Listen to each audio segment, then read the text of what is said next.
Welcome to the Municipality of the County of Kings University Scholarships and Programs for African Nova Scotians feature.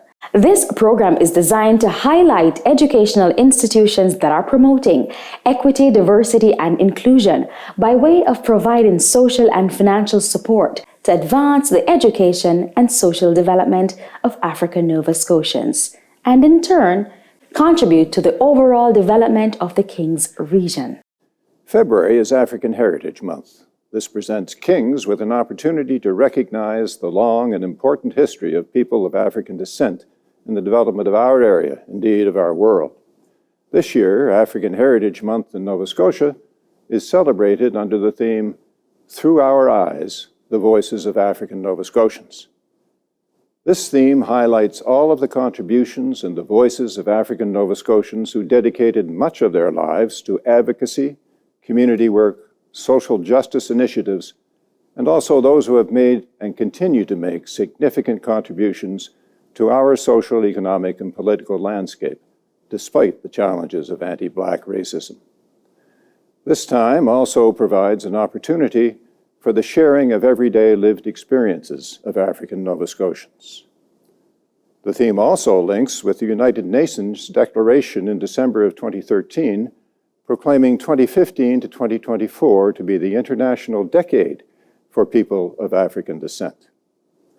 The Municipality of the County of Kings values and celebrates the contributions of the African Nova Scotian community to the growth of the Kings region.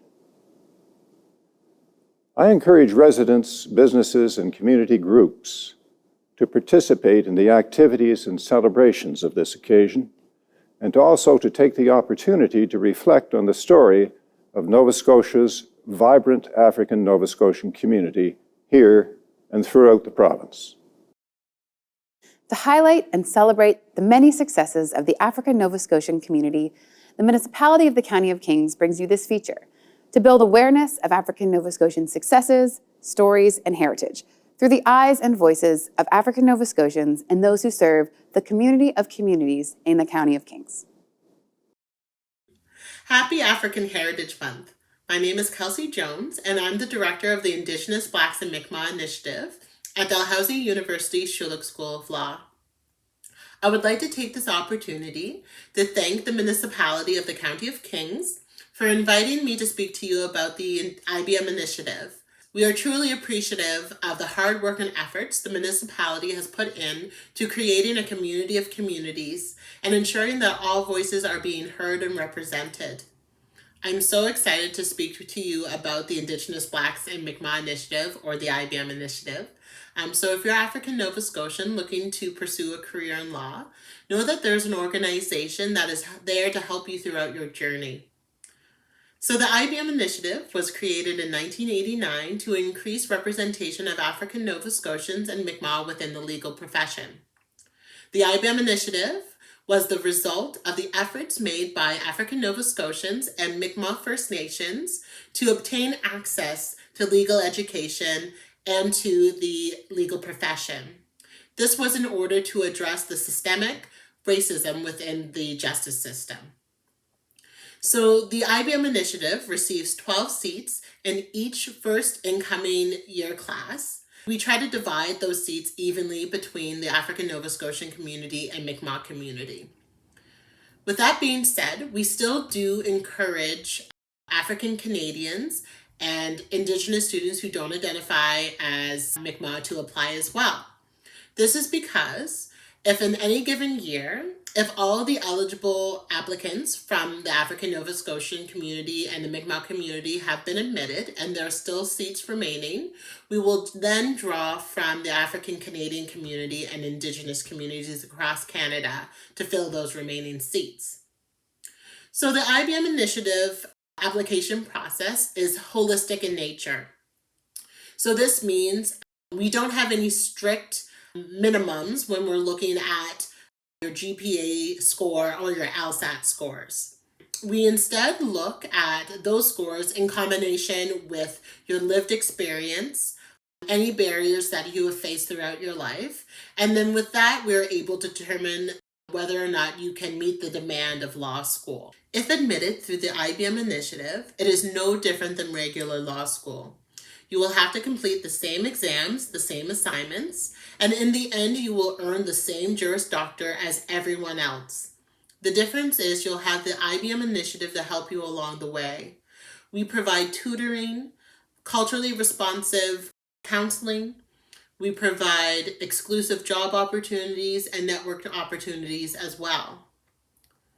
Since the beginning of the IBM Initiative, we have had over 230 graduates go on to pursue careers in the government, in private law firms, in the judiciary, and beyond.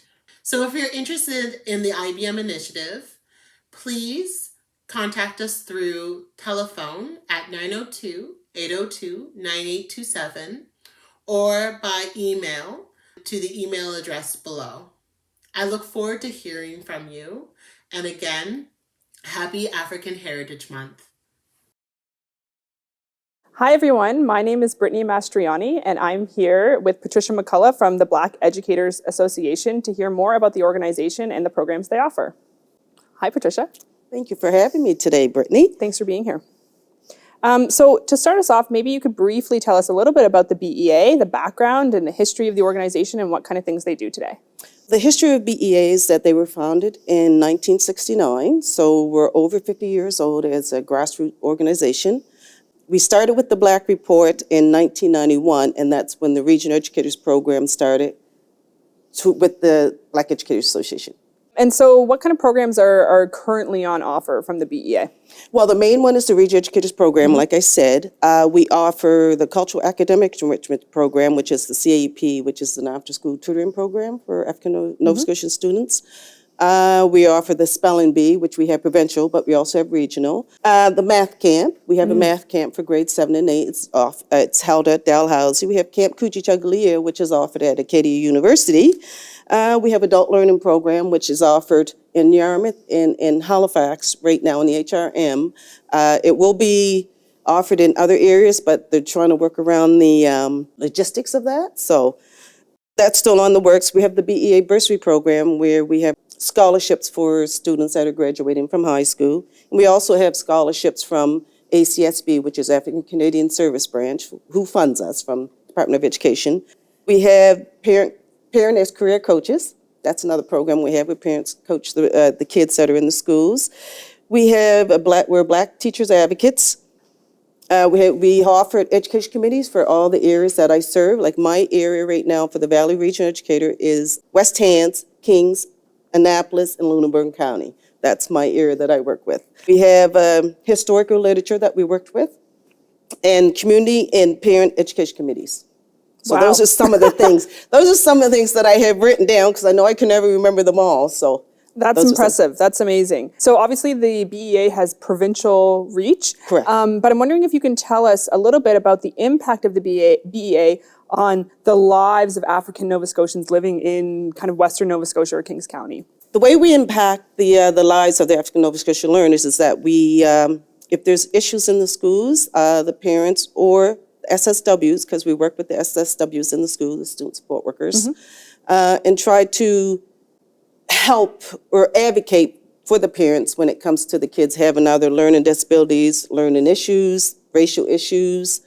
Even if they just want someone to talk to or vent to, we're there for the parents and the students.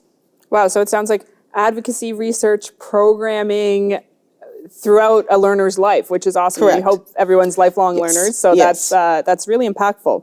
So that's great. So what do African Nova Scotian families and learners have to do to access the services of the BEA? They usually have to contact their regional educators because we're all over Nova Scotia. Right. My office is on Exhibition Street in Kemple, and the number is online. We do have a website, which is www.bea-ns.ca, and you can go on there, and it also gives you the map of all the regional educators in the area. It gives you a little bit of information, and then it has the contact information, but it also has, if you can't get a hold of your regional educator, you can also contact central office, and then they will give that information out too. Okay, fantastic. So one of my favorite things that the BEA does is the spelling bee. I'm wondering if you could talk to us a little bit more about it, because it's such a special event and it has a lot of engagement. And I just think everyone should know about the BEA spelling bee. We have a regional one that the CAP students attend, just the region. So usually it's, for me right now, it's Lunenburg, Bridgewater, Windsor, and Kemple, because those are the three CAPs I have in my area right now. And so with COVID, it's kind of hard. We've been trying to work it around so that virtually, there's a lot of bugs on trying to do it virtually. Sure. So we're still working on that. Last year, we had our provincial one, which was held at the Doubletree. And we had about 45 kids that attended. Awesome. Through the CAP from October till May, till the B, the kids are learning those 2 nights or 1 night that they're there. They're learning spelling. They're also learning literacy, and they're also learning math, because we find out that those are the main things that our kids are not getting in the school system. So it's just a little bit of extra to help them along the way when it comes to that.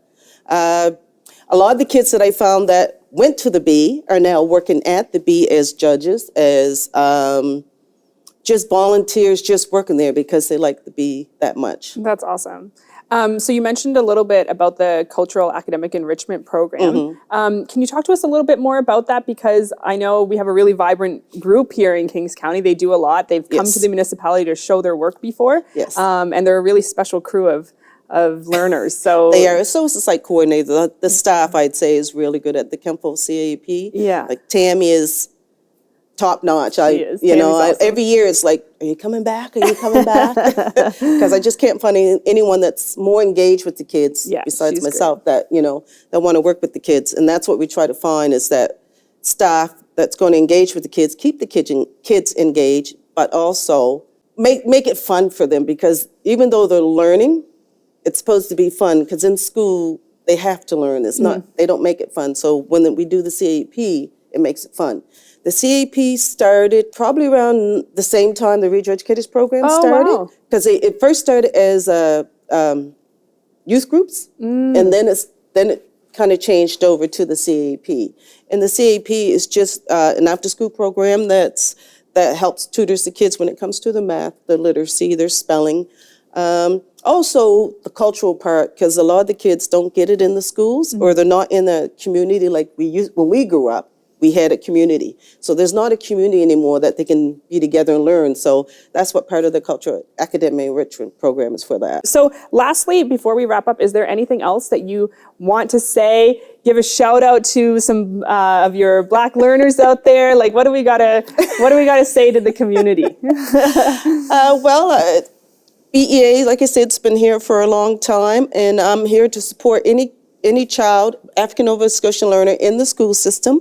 My area, like I said, is from Annapolis, King, Hants, West Hants, and Lunenburg. So I'm usually on the road all the time. COVID's different. I'm working remotely, but I still can be reached, either phone or email. And I would like to hear from anyone and everyone, and I'm willing to collaborate with any other organization that want to collaborate to make it better for our kids in the community and in the school system. That's awesome. Thank you so much for coming today. Thank you for having me. Thank you for your time. Thank you for the work that you do. And everybody heard it. You have an open offer to reach out to Patricia anytime you need. Thank you so much. Thank you. The municipality of the County of Kings is committed to engaging community every day, including African Heritage Month. To learn more about what the County of Kings is doing for African Heritage Month, visit countyofkings.ca/diversity to learn more about these and other exciting stories about the rich heritage of African Nova Scotians.